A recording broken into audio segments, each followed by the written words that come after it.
just said, I'm always honored to be at the BITAS conferences, and really quite excited to talk about what we've got to talk about today. So the goal of this session is to really start to draw lines around like we were talking about, the sort of trends and issues in EA as they're impacting the world, corporations, and architecture practices.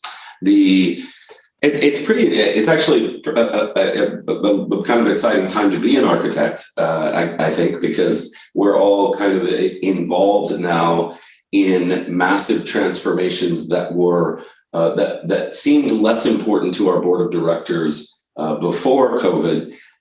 So if there's anything that's good that's come from COVID, it's been the highlight on digital strategy and how important that is to the continued operations, excellence, and competitive advantage of our organizations, as well as it's highlighted the opportunities and the threats in our government organizations, as well as the ability to mobilize large workforces to drive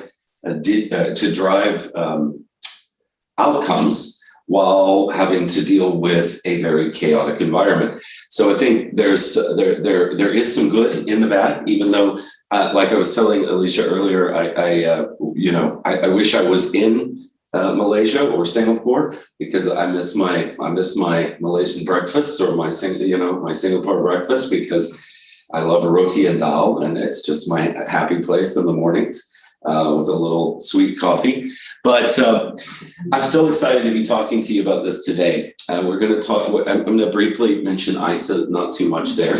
Alicia's going to try to keep me honest when it comes to time, as everyone knows that I tend to keep talking. Me and John Zachman try to compete for who can keep going longest related to architecture, and I think John wins most of the time. But that's okay. So it was a lovely introduction. Isa's going on our 20th anniversary in February. So this is a really good time to be launching our Bitterbach. We're also changing the name from the Bitterbach to the Bitterbach for reasons that we'll discuss. But we want to make this much more about you and not as much about us. But as you know, we are a nonprofit professional association. And our goal is to get the association where it get the profession of architecture together. And that includes really all the architects: enterprise, business, technology, solutions, software, cloud, those kinds of initiatives. Certification pathways are our primary goal for increasing the overall quality of the architecture practice. And building this body of knowledge has been one of the kind of a labor of love and a kind of life's goal for me, because it comes from practicing architects. It comes from assessments of large companies. We've interacted with literally dozens of huge companies with really large architecture practices, both in our courses as well as in official assessments. And it leaves us with a set of practices that are very practical, in the sense that enterprise architecture has long been challenged in its value perception. And I think that's becoming less and less the case. And I think if we step up to our opportunity, or opportunities that have presented themselves, we're going to see that enterprise architecture and architecture as a practice, which is what we tend to call enterprise architecture, is the community practice. Because really our view and what we've seen work at these large companies are that enterprise architecture is really all the architects that work at a company. And I think we're going to talk a little bit about what some of those challenges have been first. So the enterprise architecture has a long history now. I mean, it's not as long as other fields and other professions, but it has faced quite a bit of challenges in its perceived value to other stakeholders. Prior to COVID, and still today, there are a number of pressures on the architecture practice that we see, it's got a kind of auto forward on it. I haven't figured out why yet, so I apologize. It may jump forward. My presentation may jump forward on accident. I couldn't find it. I think it's a slide timing thing, but anyway, I was looking for it right before the conference. The engineer movement has been a really interesting component of sort of global IT. And the engineer movement comes from kind of two facets. One is the agile at scale movement, and the agile movement has garnered such a following and such a large momentum behind it that a significant percent of agile product teams and agile value streams didn't know where to put enterprise architecture or solution architecture or business architecture or even infrastructure and information architecture. So this drive towards the engineer is one of the things that we saw very much pre-COVID. Post-COVID, we're seeing some different trends, and we're going to talk about what those are. Different companies are taking advantage of the challenges in architecture and the challenges in dealing with COVID in a digital way in different ways. And so we're going to talk about digital transformation and how it also has pushed EA down. So we've spoken to any number of CTOs and CIOs that have actually not changed reporting lines, but changed delivery focus. And I think this is actually much more an opportunity than what it seems on the surface. It seems like a challenge, but in fact, I think it's a good thing. So as the agile teams pushed architecture kind of up and out, and there's a number of wonderful articles on this related to, do you need an architect? And Gregor Hoppe talks about this quite a bit. He's got a wonderful article called, Do You Need an Architect with Your Architecture? And it's this debate amongst engineers and amongst practitioners about where the architects fit in this agile team method. And we're going to talk specifically about that. Also, the era of big architecture is effectively over, right? Big enterprise architecture, where we're trying to document the enterprise, has really gone by the wayside. The big TOGAF, the big models have lost kind of favor in most modern enterprises, and especially where you see industry leaders like Netflix and Amazon and large retail, hospitals, insurance companies. But the multinationals have really kind of again reshaped architecture as a practice, and I'm going to talk about what that means. Again, Penn State, Pennsylvania State University, famous for its EA programs, has listed some of the top 5 challenges as sort of weak business skills still, a lack of industry standard related to business architecture, credibility challenges, and business strategy and IT alignment as still fundamental challenges in enterprise architecture. At the same time, we're seeing quite a number of challenges to these competitive forces or these shaping forces in the industry. For example, we always say, what we've started saying is agile or architects need to rescue agile architecture at scale. Because as we've adopted agility, our retrospectives and our research are showing that organizational culture, organizational resistance, inadequate management support, and lack of skills and expertise are some of the top 4 challenges in this agile architecture at scale adoption.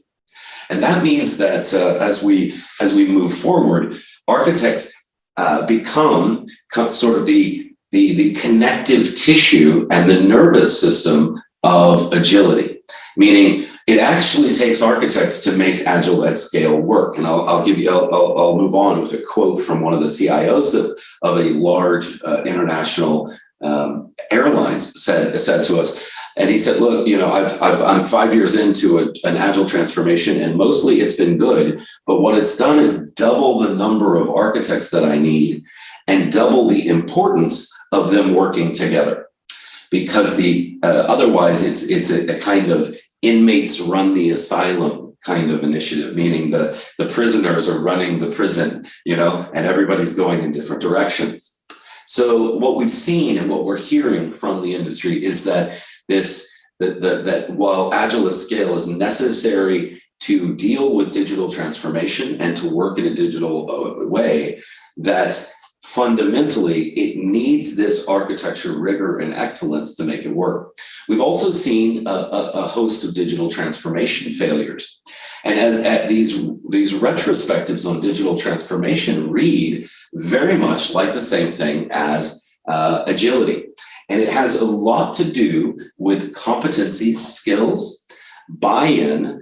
It has a lot to do with resistance to change, and that change coming too far top down instead of investing in a change of DNA for the organization itself. So what we're seeing is, again, we need organizations to push decision-making down and out, or what we call decisions at the edges. And yet we don't have the competencies or the communication network or the collaboration network within those areas to make them successful. So we have a lot of work to do to teach our employees what a digital mindset means. And that means managers, line level employees, directors, VPs, and even executives all have a DNA level shift to make digital transformation work. To do that, we need to rely on a group that understands very rigorous skills and competencies related to both agility and digital transformation. The kind of old school vertical architecture practices have also failed in areas where when I say failed, I mean that they have been challenged to the degree where each of these levels needs to be able to work in a different way. The vertical architecture organization or enterprise architecture practice it faces significant difficulties primarily within itself. And this has been one of the biggest learnings that we've had, that this big EA top-down approach doesn't work as well as the areas where we're going to get into in terms of opportunities and trends. Now, part of the reason for that is because it ends up being too large a coverage area, meaning we've got too many things going on and too few architects to actually cover those things. And that creates communication, collaboration, and challenges throughout the system. Now, that's kind of like, if you had too few nerve endings or nerve cells, you wouldn't be able to move your arms effectively, right? If I'm not connected from the head to the fingertips, I can't pick up my spoon and eat my soup or my dal and roti, which is my favorite. Also, we see with these segmented architecture practices, without the community of practice, we see domain and business architecture become disconnected and lack a delivery focus and the ability to connect to the solution, or what Jeannie Ross calls strategy to execution. And notice in that strategy to execution, you get this vertical feeling, right? You get this, not vertical feeling, you get this horizontal flow feeling. And we're going to talk about that in some particular detail. Solution becomes too technical in this model. So you end up with a lack of business skills right in those agile teams where you need them. So in this horizontal model, what happens is the competencies of the architects become at odds and their purpose become at odds. They report to different groups. They lack a common skill set. They lack a common language. And what happens there is, instead of this connection between the architects, what happens is a disconnection between the architects, which hobbles or creates difficulties with the entire architecture practice. Now, what we're most excited about, and again, what I'm partly here to talk about, is the launch of the Bitterbach. Now, the Bitterbach is the Business Technology Architect Body of Knowledge. Now, Paul, why didn't we call it the EA Bach, right? The reason we didn't call it that is because, again, these challenges in making architecture practices work are really about finding our fundamental shared competencies, language, and skill set. And throughout all of our history, 20 years now of research, we've found that architects commonly identify with being business technologists, or what we call business technology strategists. That the EA practice itself is made up of solutions, software, enterprise, business, domain, and other kinds of architects. And it's really important that we think about this in a modular way, because that way we can welcome all the types of architects into a common architecture practice. And you see that right at the center. The other really exciting part about this is that Bitterbach is completely aligned with the notion of digital advantage. Again, I don't say digital transformation because for me, digital transformation is a consultant's word. It's a vendor's word because that's where you spend all your money. What we feel our clients and our employers want is the advantage that comes after digital transformation. Now you'll see here in the Bitterbach that this in the four corners, what we call the IBAN model, that we are completely and utterly focused on a set of outcomes. This outcome model involves imagining a digital customer. And everything now starts with the customer and the employee. Everything starts with a digital customer. It is the digital customer and delivering and creating and capturing value for that customer that creates digital business models. And that moves us to becoming a digital business. As you can see, becoming a digital business involves agility, it involves strategy, it involves business models, and it's what drives the achievement of a digital employee. Now, a digital employee is not just the CEO and the board. It is also the line level employees, the information employees, the management employees. It really is the entire mindset shift of the employee base to being digital. And this has happened to a certain extent naturally through things like collaboration, as you can see in the bottom right corner. These outcomes around culture, mindset, and collaboration are what have to change for the achievement of this digital employee. Now, probably our primary traditional space is maximizing digital operations. But notice that this is not about running standard IT. This is about velocity. It's about simplicity. It's about safety and liability, as we'll see. And it's also about automation. So the digital operations and maximizing the potential of digital operations have a lot to do with things like legacy modernization, the ability to understand when to apply trends, and the ability to apply those at the lowest levels of the organization, not just at the highest. So the days of large enterprise class standard documents are really moving behind us. Now, we also see a trend towards architect practices signing up for objectives of their own, right? The notion that we're architects and we're going to create results. We're not just shaping other people's and influencing other people anymore. We're actually driving outcomes.